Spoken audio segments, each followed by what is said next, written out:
bem, prezadíssimos irmãos, caríssimas irmãs, companheiros neste ideal espírita, que toda essa paz, que toda essa serenidade e que as bênçãos do Mestre Jesus possa continuar reinando neste ambiente de paz e de amor, e que a partir deste momento todos nós que estamos aqui, tantos que estão nos assistindo, possamos ser assim muito bem envolvidos numa única finalidade, num único objetivo, que é a busca, a compreensão e o entendimento das palavras de Jesus.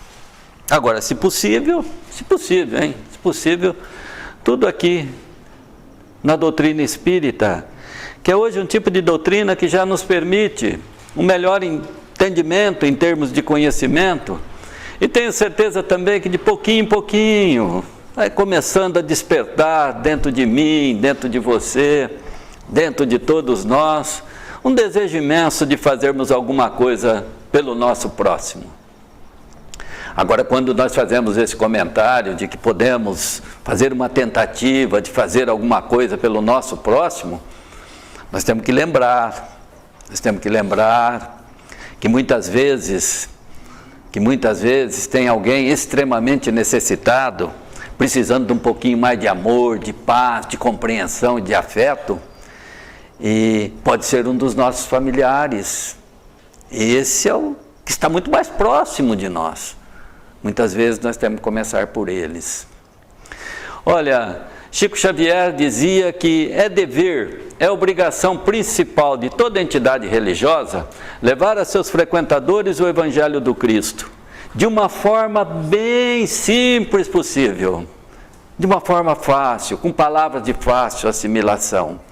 Então, seguindo essa recomendação do Chico, nós vamos hoje até o Evangelho de Mateus 17,14.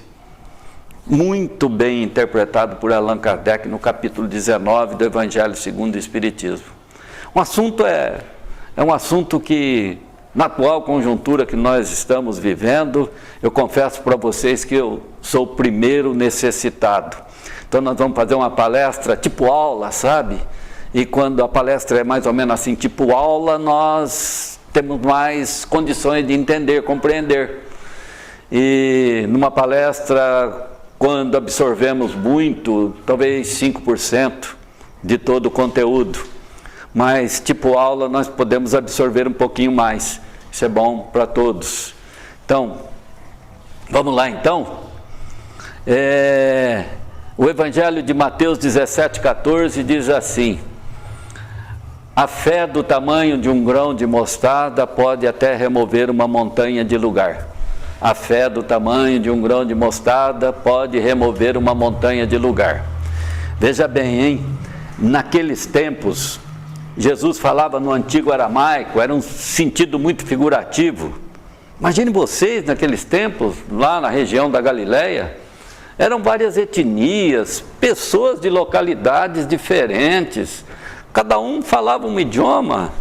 Jesus tinha enorme dificuldade de fazer as pessoas entenderem o que ele queria dizer, como temos até hoje. Então, para que possamos entender, compreender bem, nós vamos dividir em 3 partes. Primeiro nós vamos até lá onde tudo isso aconteceu, fica bem do ladinho de Jesus em pensamento. Depois nós vamos até o Aurélio, nós vamos traduzir isso aí, para que possamos entender. E depois nós vamos 2 obras de Kardec, 2 de Chico Xavier e alguma coisinha de Divaldo Franco. Olha, também não precisamos mais do que isso não, hein? Olha, Jesus, Kardec, Chico Xavier e alguma coisinha de Divaldo. Eu acho que está de bom tamanho, não está? De bom tamanho? Então vamos lá então. Vamos lá. Pequena viagem no tempo, hein? Não muito não, em menos de 2000 anos. Ano 30 da era cristã. Jesus se deu bem na região da Galileia, ali em Cafarnaum. Enquanto ele fazia a exposição dos seus ensinamentos para um grupo de pessoas, eis que surge um senhor, com um menino aparentando mais ou menos 13 para 14 anos, e aquele senhor chega até o grupo e até Jesus e fala assim: mestre, cure o meu filho. Meu filho anda num estado lunático. Eu não sei o que fazer mais, mestre. Ele se joga no chão, dá cabeçada na parede, não tem mais o que fazer. Cure meu filho. Veja bem, olha, vamos lá, ó. Quando aquele senhor traz aquele menino dizendo para Jesus assim, meu filho está num estado lunático, a palavra lunático quer dizer assim que aquele menino estava completamente influenciado por entidades inferiores do plano espiritual. Como qualquer um de nós podemos ter essa influência negativa, fazer penetrar na nossa mente, no nosso espírito e no nosso coração, e também não ficar muito bem, hora de saúde, hora com ansiedade, hora com irritação, hora com agressividade. Também pode acontecer. Então aquele menino estava influenciado. Ora, o nível espiritual do Cristo, Jesus não teve trabalho nenhum, mamão com açúcar, café com leite. Em poucos minutos, Jesus doutrinou os espíritos que influenciavam aquele menino. O menino se levantou todo sorridente, alegre, feliz, abraçou o pai, que também estava todo feliz. E os dois agradeceram a Jesus e se retiraram, foram embora. Jesus olha para os seus 3 apóstolos, aqueles mais habituados a ficar ali pertinho dele, ali na região da Galileia, que era o Pedro, era o Tiago e seu irmão João. Olha para eles e fala assim, olha, eu conheço o senhor, ele esteve comigo uns dias atrás, mas o menino não estava presente. Ele me falou que tinha um menino que não estava passando bem, tudo. Eu pedi para vocês 3 irem até a casa desse menino, desse senhor. Vocês foram? E os apóstolos uníssono responderam, fomos, mestre. Estivemos lá, fizemos umas orações, demos uns passes, conversamos com o pai, com a mãe, com o menino. Agora, o que nós queremos saber de ti é o seguinte, nós fomos lá em 3 e não conseguimos curar o menino. Por que você sozinho conseguiu? Explica. Jesus não precisou falar muitas palavras. Ele simplesmente disse aos apóstolos, não tiveste fé. Faltou perseverança, faltou determinação, faltou vontade. Olha, mas se vocês tivessem a fé do tamanho de um grão de mostarda, vocês poderiam até remover uma montanha de lugar. Está aí o ensinamento. Acho que nós podemos encerrar, né? É só isso que Jesus nos pediu. A fé do tamanho de um grão de mostarda. Quem tiver, remove montanha. Não, tem que traduzir isso aí. Vamos traduzir. Quando Jesus fala a fé em outras palavras quer dizer crer, acreditar. Ou eu tenho um desejo, eu tenho uma vontade, eu assumo um compromisso. Eu assumo um compromisso e eu sou fiel a esse compromisso. Ou seja, se eu tenho um desejo, uma vontade, eu quero conseguir alguma coisa, eu assumo o compromisso de realizar, eu faço com fidelidade, ou seja, posso cair, mas tem que me levantar. Ou seja, desanimar nunca, persistir sempre, mais ou menos assim. Então a fé, acreditar, crer, a fé do tamanho de um grão de mostarda. Olha como Jesus colocou.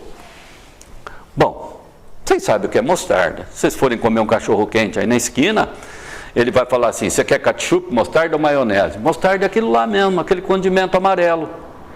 Mas antes dele ser transformado, mostarda é uma folhinha muito pequena, que moída, parece um grãozinho de pimenta do reino. Quem moeu pimenta do reino vai se lembrar. Então é pequeno. Olha como Jesus nos pede.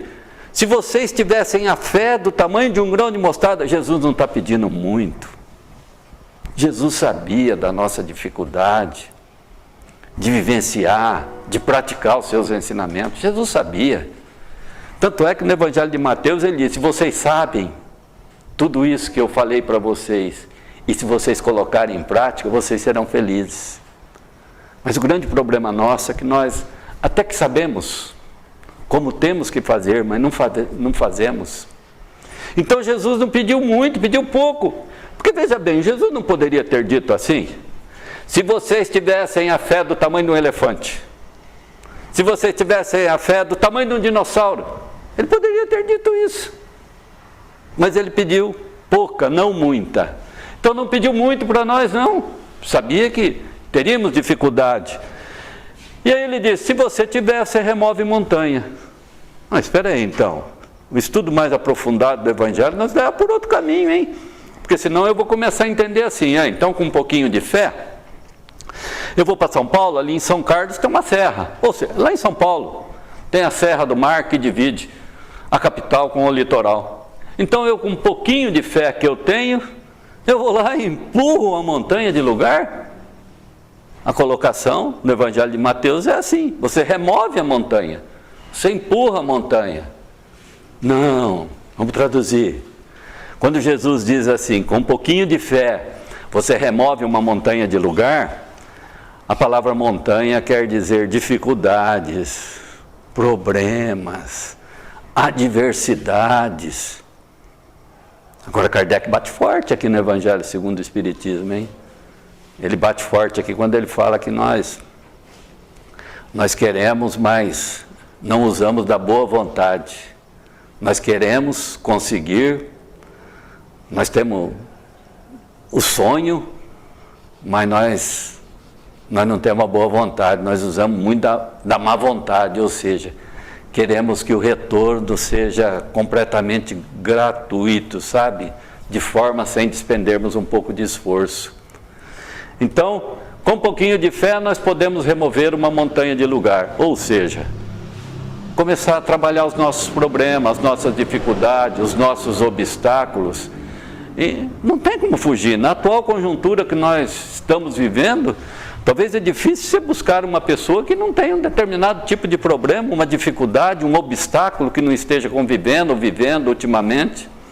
A própria questão 920 do Livro dos Espíritos, Kardec pergunta, é possível, na 919, é possível a plena felicidade na Terra? Ele diz, não, o planeta Terra é de provas e expiações ainda. Então todos nós temos essas dificuldades, todos nós temos esses problemas. Aí você deve estar se questionando assim, tudo bem, eu entendi.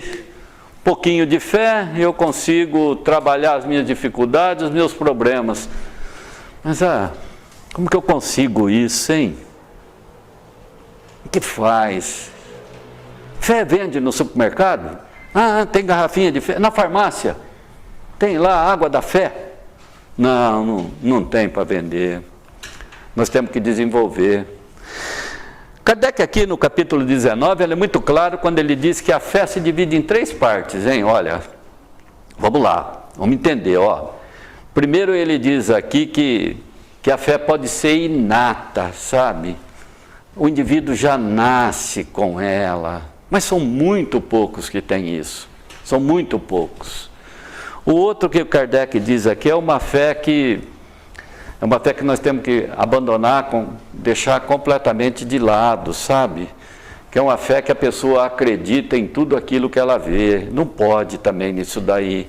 Em 1977, lá nas Guianas, um pastor, um missionário religioso, chamado Jim Jones, ele tinha muitos seguidores, e ele disse para as pessoas que se quisesse ter uma vida melhor, teria que tomar veneno, junto com suco de fruta. Foi o maior suicídio da história, 1977, 78, 916 pessoas. Olha que tipo de fé, essa nós temos que abandonar completamente, sabe? Deixar completamente de lado. A que nós temos que ficar é a fé que Kardec nos traz, a fé raciocinada, a fé baseada na razão, sabe? Baseada no nosso entendimento, no nosso conhecimento.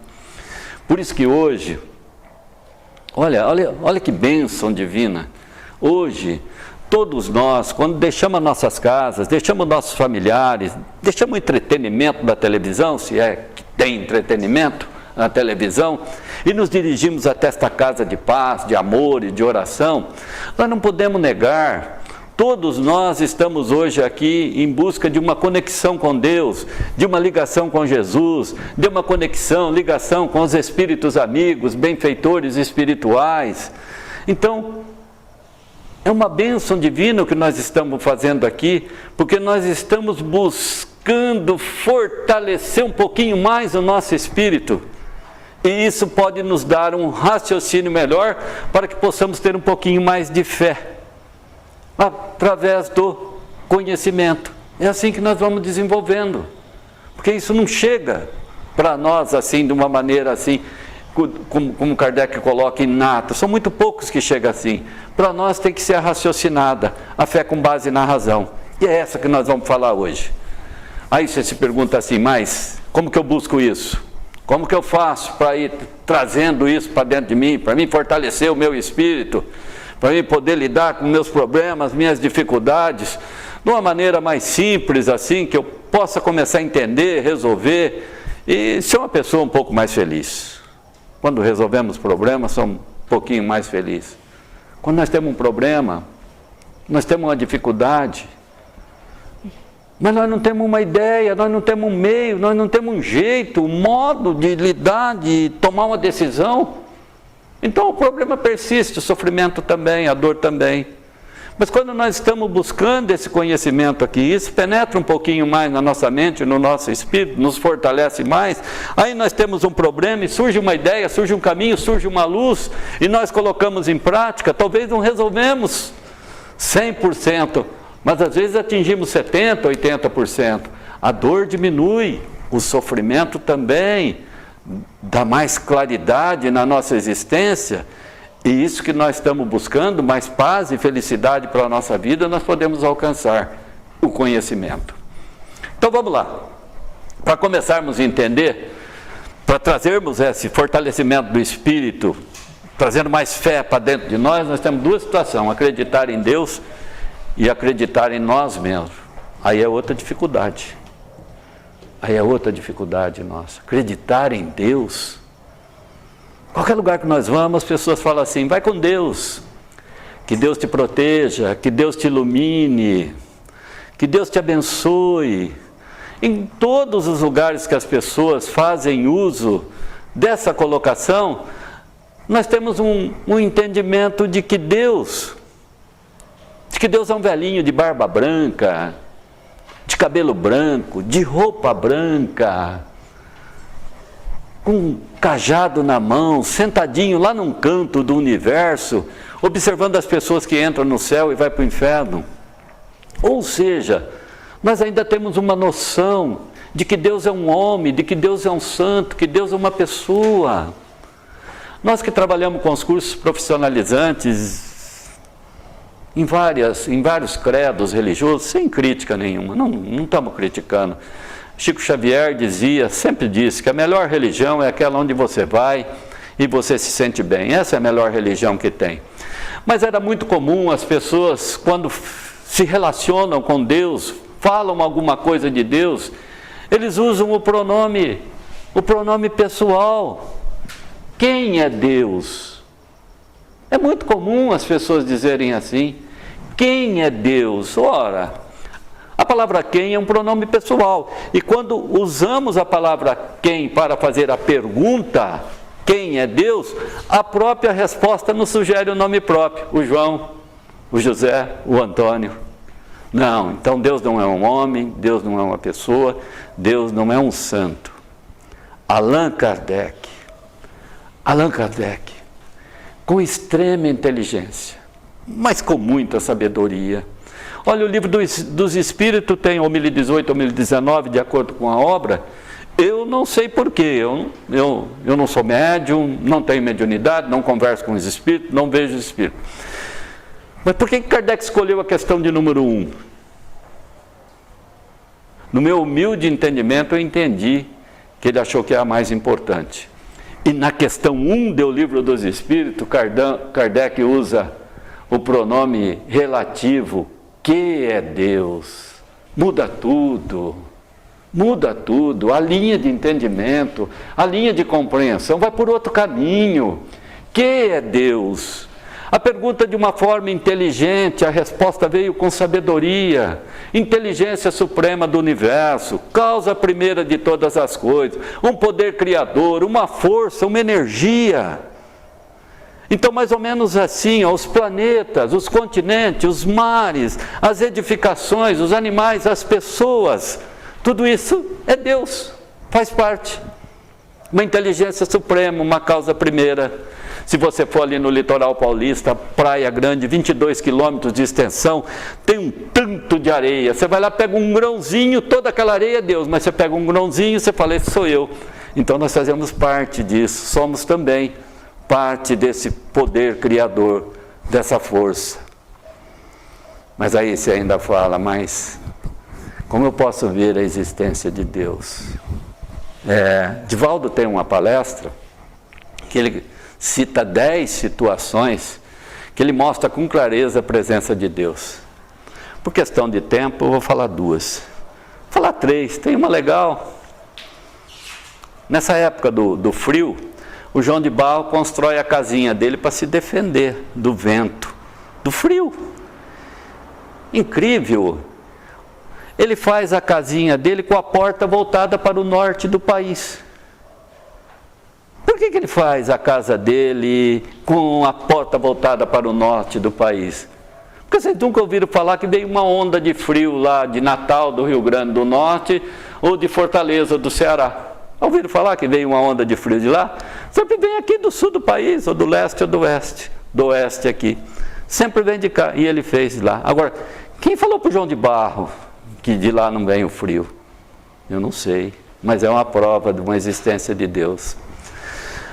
Ali no Rio de Janeiro tem a ponte Rio-Niterói, 22 quilômetros de ponte que liga a cidade de Niterói. E se você for lá, tem todas as placas, tem o nome dos políticos, quando foi feita, quando foi inaugurada, tudo. Mão do homem. Não tem como dizer, aquilo lá foi feito pela mão do homem. Mas daqui até 13 quilômetros tem uma camada de hidrogênio, de oxigênio, que é a altitude do avião, 13 quilômetros. Sobe um pouquinho mais, às vezes até 33, mas vai diminuindo. Essa camada de oxigênio e hidrogênio é responsável pela vida do ser humano no planeta e dos animais. Sem oxigênio, hidrogênio, tem como respirar. Agora eu quero saber, alguém tem o nome de quem colocou isso? Alguém tem? No nome do físico? Tem no Google? Tem no Google. O nome da pessoa que colocou isso. Então isso é obra da providência divina. Ali tem a usina de Itaipu, construída pela mão do homem. Tem até a quantidade de concreto que foi usada na obra. Tem quantas pessoas desencarnaram, quantos trabalharam. Mão do homem também. Mas aqui no centro da Terra que nós estamos, a Terra é redonda, bem no centro tem um eixo imaginário. Esse eixo imaginário ele é responsável pelo movimento de rotação. 24 horas, a Terra gira em torno dela, sem nunca ter atrasado 1/1000 de segundo. Agora, se não houvesse esse eixo imaginário, por exemplo, os nossos irmãos japoneses, neste momento, está amanhecendo o dia lá, e nós aqui estamos do lado da noite. Vamos supor que não houvesse esse eixo, um tranco agora, tem o eixo. Nós íamos ficar do lado da noite, e eles lá, no Oriente, do lado do dia, do Sol. Daqui 6 meses, não teríamos mais nenhuma vida no planeta. Agora, quem é que colocou esse eixo também imaginar no centro da Terra? Tem. Então, quando se fala assim, presença divina, uma inteligência suprema, uma causa primeira de todas as coisas, uma força, um poder criador, nós fazemos parte disso, nós somos isso. Vamos mais fundo, hein? Dá uma olhada em você, dá uma olhada em você aí, ó. Nós somos fruto de uma relação sexual que nem sabemos quando se deu. Você acha que meu pai falou para minha mãe, vamos fazer um molequinho bonito hoje com o nome de Antônio Balista? Você acha que ele falou isso e isso aconteceu? Ele que determinou que fosse homem, tudo? Eu não sou médico, mas é uma explicação muito simples para que possamos entender. Uma relação sexual são milhões de espermatozoides. Eles tentam caminhar em busca do óvulo feminino, mas não passam. Tem alguma coisa ali que não deixa passar, mas de vez em quando um passa. Um que passa. Quando ele passa, ele é um pingo d'água, um espermatozoide. Ele se junta com o óvulo feminino. Olha, poxa, como é que pode? Você é a junção de 2 pingos d'água? Nós somos a junção de 2 pingos d'água? Pode isso? Quando se juntam, dá-se a fecundação, a concepção. Nesse momento que eles se juntam, confecção, plano espiritual, aí nasce o corpo, daí 9 meses, corpo físico. Cabeça, tronco, pernas, do corpo físico. Mas no momento da concepção, o plano espiritual faz acoplar o espírito, o que pensa, o que raciocina, o que toma decisão. Espírito. Questão 23 em combinação com a 76. O que é o espírito? Princípio inteligente da vida. Olha toda essa inteligência suprema, todo esse poder criador, toda essa força, toda essa energia, nós fazemos parte disso daí. Nós somos isso daí. Então, existe essa energia. O apóstolo Paulo, ele escreveu várias cartas, mas teve uma que ele mandou a Timóteo, a de número 3, e ele bateu forte. Olha, o apóstolo Paulo também, quando a gente fala Jesus, Kardec, Chico Xavier, são todas pessoas que têm crédito sim, hein? Não estamos usando outras pessoas, pelo amor de Deus, não.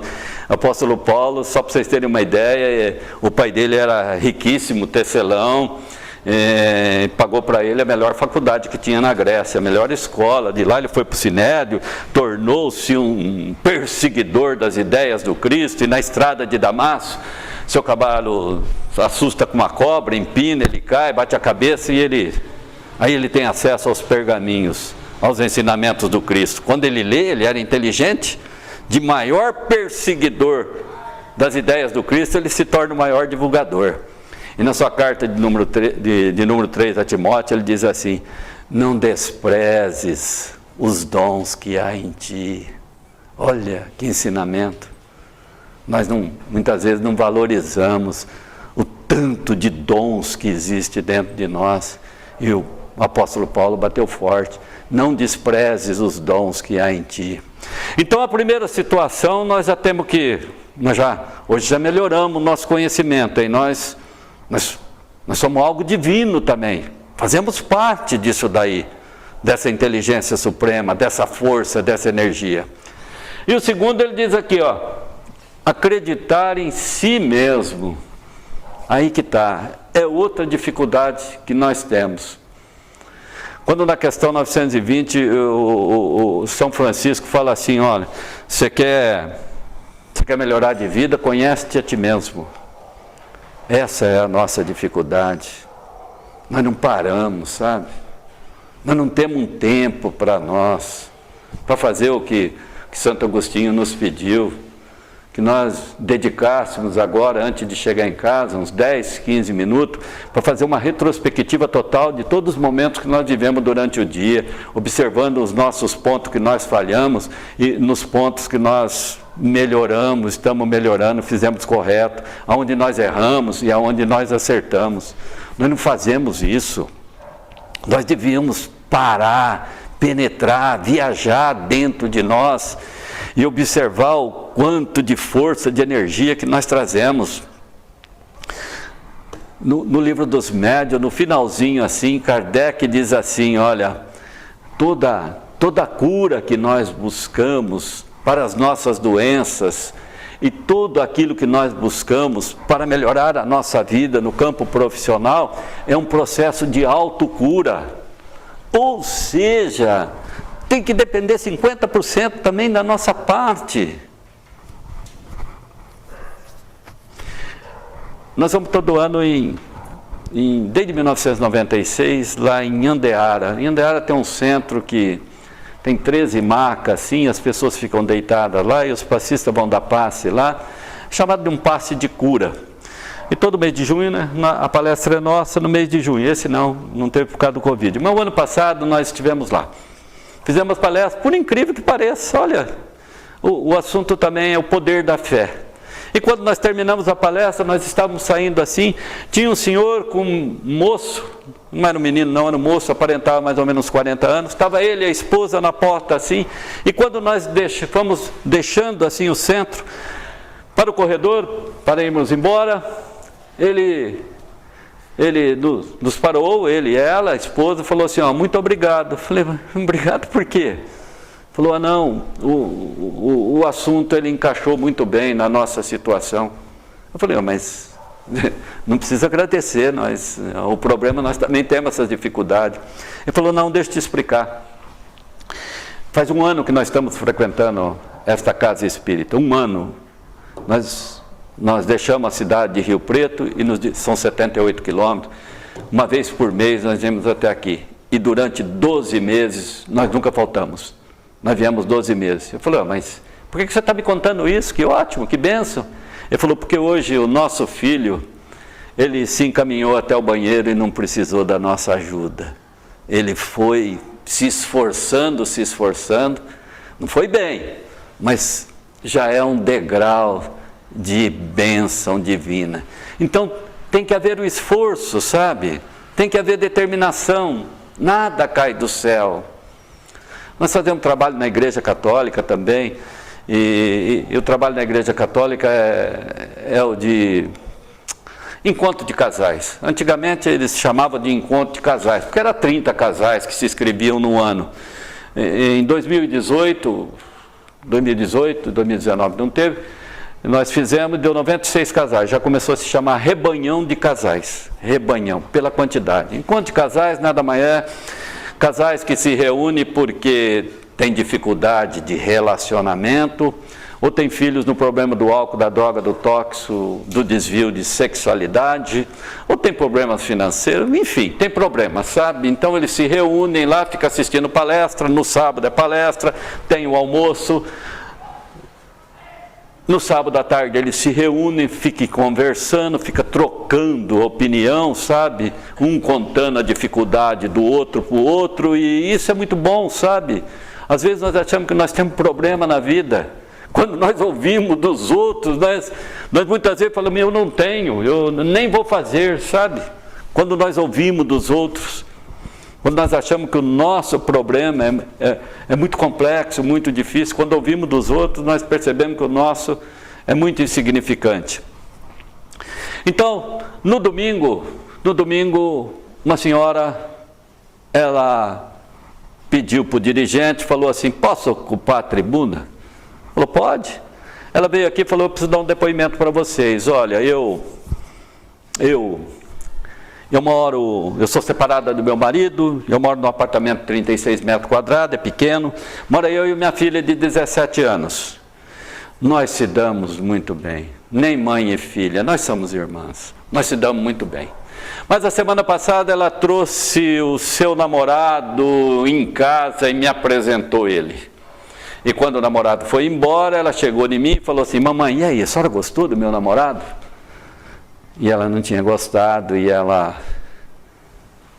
não tinha gostado, falou, eu acho que você merece coisa melhor, né? Não sei, quem sabe, vamos vendo, né? Mas isso gerou um clima muito difícil e a filha disse que ficou sem conversar com ela por 10 dias. Você imagina você, uma mãe, morar com a sua filha num apartamento pequeno, ficar sem conversar, sem relacionar por uma semana, 10 dias. Ela falou, e nós ficamos. Ela falou, então eu quero dar o meu depoimento para vocês, que ontem, no sábado, ela falou assim, a palestra da nossa irmã Rosimeire sobre o perdão, eu gravei muito bem as palavras que ela disse, e aquilo penetrou dentro de mim, aquele ensinamento da palestra, que eu cheguei em casa no sábado à tarde, chamei minha filha e falei, filha, vem cá, eu sou tua mãe, você é minha filha, eu sei das dificuldades, olha, o que aconteceu, eu sei que você ficou triste, chateada, mas eu lhe peço perdão, pode trazer ele aqui, talvez eu tive uma má impressão, mas com o tempo eu vou melhorando a minha impressão, e isso não quer dizer nada, porque eu não consigo ler o espírito das pessoas.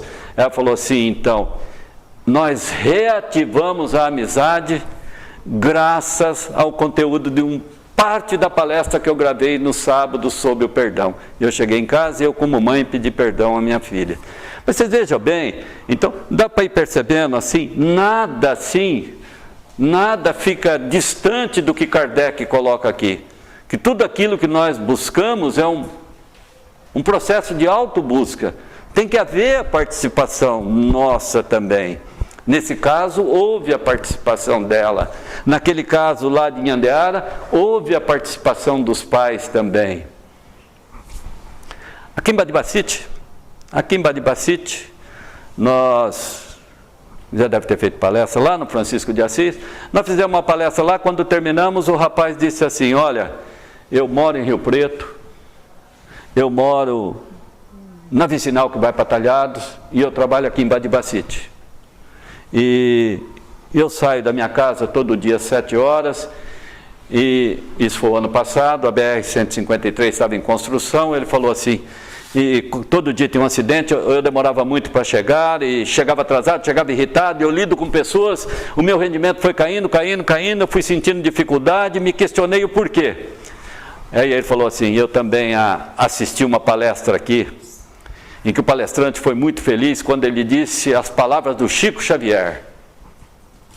Quando você está vivendo a sua vida de um modo, ou você está fazendo as coisas na sua existência de um modo e não está dando certo desse jeito que você está fazendo, é preciso mudar. É preciso mudar. Quando nós começamos a ter esse tipo de conhecimento, nós vamos desenvolvendo mais a força, a energia dentro de nós. Aí eu perguntei para ele, eu falei, mas o que você fez? Ele falou assim, aquelas palavras penetraram forte o meu espírito, o meu coração, e eu tomei uma decisão. Em vez de eu acordar às 6h30, eu coloquei o meu celular, o despertador, para me despertar às 6 horas. Em vez de eu entrar no trajeto da BR-153 às 7, que eu pego todo aquele trânsito de mães levando as crianças na escola, um trânsito terrível, eu começo 6h30, eu chegava aqui muito mais rápido, sereno, tranquilo, tomava café, lidava com as pessoas. Percebe?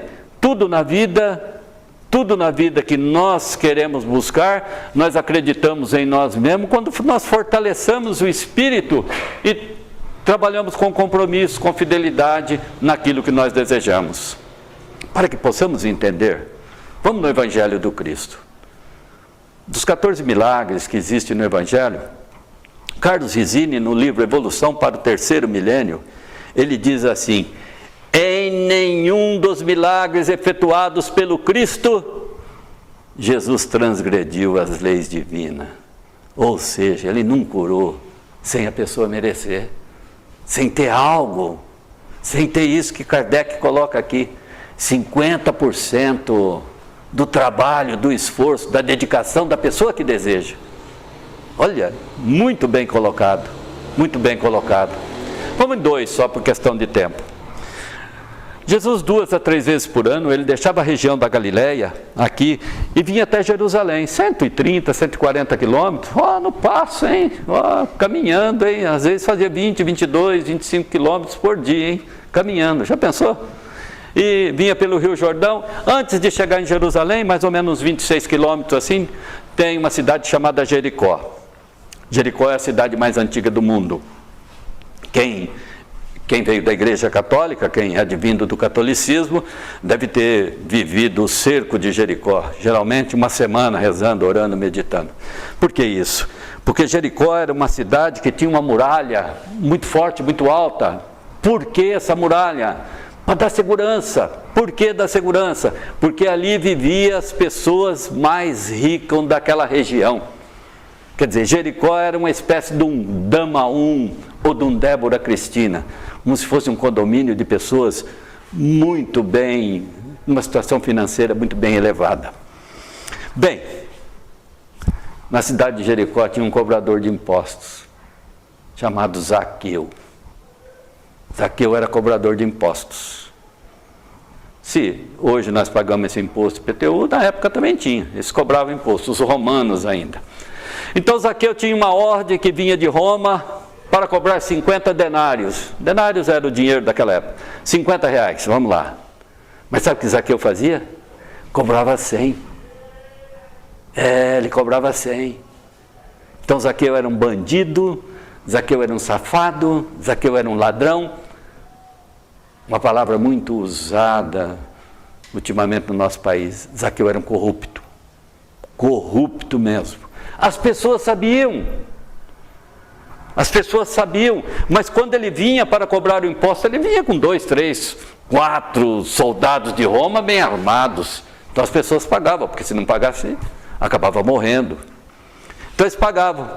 Moral da história, Zaqueu morava ali em Jericó, Zaqueu tinha a casa mais bonita da cidade, Zaqueu tinha as melhores roupas, Zaqueu tinha os melhores móveis, Zaqueu tinha a melhor comida. Tinha esposa, 2 filhos e 2 cunhados que moravam com ele. Então Zaqueu tinha tudo. Mas a vida era vazia. Olha que coisa. A vida era vazia para ele. Zaqueu não tinha alegria. Por quê? Porque a coisa mais divina que existe é ser em qualquer lugar da cidade aqui e com a cabeça erguida e falar bom dia, boa tarde, todo mundo te cumprimentar. Tem dinheiro que pague isso. Mas Zaqueu não podia fazer isso. Não podia sair da casa dele. Se ele saísse, o pessoal, se ele saísse sozinho para ir numa taverna, beber com os amigos, não podia fazer isso. Nem seus 2 filhos não podia brincar com os filhos dos habitantes da cidade. Então Zaqueu era riquíssimo, era um corrupto, mas não tinha alegria dentro do seu coração. A vida era vazia. E justamente naquela noite ele ouviu falar que Jesus estava lá na praça pregando os seus ensinamentos na cidade de Jericó. E ele se tocou por dentro. Ele olhou por dentro e falou assim: não, eu vou mudar, vou me converter. Essa é a nossa dificuldade. Essa é quando nós falamos assim, que nós temos que mudar determinados pontos da nossa existência, que não está trazendo benefício nenhum para nós, nós também muitas vezes sentimos dificuldade, porque às vezes o processo de mudança ele requer um pouco mais de trabalho, de esforço, de determinação, de fidelidade, de compromisso, de acreditar, de força, de energia, de fé. Mas Zaqueu bateu o pé. Falou para a esposa e para os seus 2 cunhados. Quando ele falou que ele ia buscar Jesus, o pessoal foi tudo contra. Claro, quem vive no bem bom, né? Não quer sair não quer deixar não. Mas ele foi. Bateu o pé e falou: eu vou. Mas aí surgiu a primeira dificuldade, porque quando Zaqueu chegou lá, aonde Jesus passava, tinha uma multidão em volta dele. Ai dele se ele fosse pedir licença. O primeiro que olhasse ia dar um tapa na orelha dele, de todo jeito, não ia concordar, não ia deixar, ele ia apanhar. E Zaqueu olhou assim de lado, assim, mas ele não desistiu. Ele olhou de lado, tinha um sicômoro. Sicômoro é uma espécie de uma figueira. Um dia que você for a Rio Preto, ali atrás do Senac, na Santa Cruz, na direção da prefeitura, ali tem uma praça ali que tem uma árvore com um tronco enorme. É mais ou menos aquilo lá, tronco enorme assim. Zaqueu olhou e falou: nossa senhora. Zaqueu era baixinho e gordinho. Outra dificuldade. Mas ele não desanimou. Foi lá e com muito esforço conseguiu dois repiques assim, para subir no sicômoro, na figueira. Quando ele conseguiu, o pescoço dele passou por cima do pescoço das outras pessoas. Jesus, que tinha um nível espiritual muito acentuado, altíssimo, Jesus olhou e falou: Zaqueu, pode descer, ainda esta noite eu vou jantar na sua casa. Não foi muito bem aceito pelos seus discípulos, pelos seus apóstolos, que falou: olha, mas você vai jantar na casa dele? Esse sujeito aí não é boa pessoa. Jesus falou: vamos lá.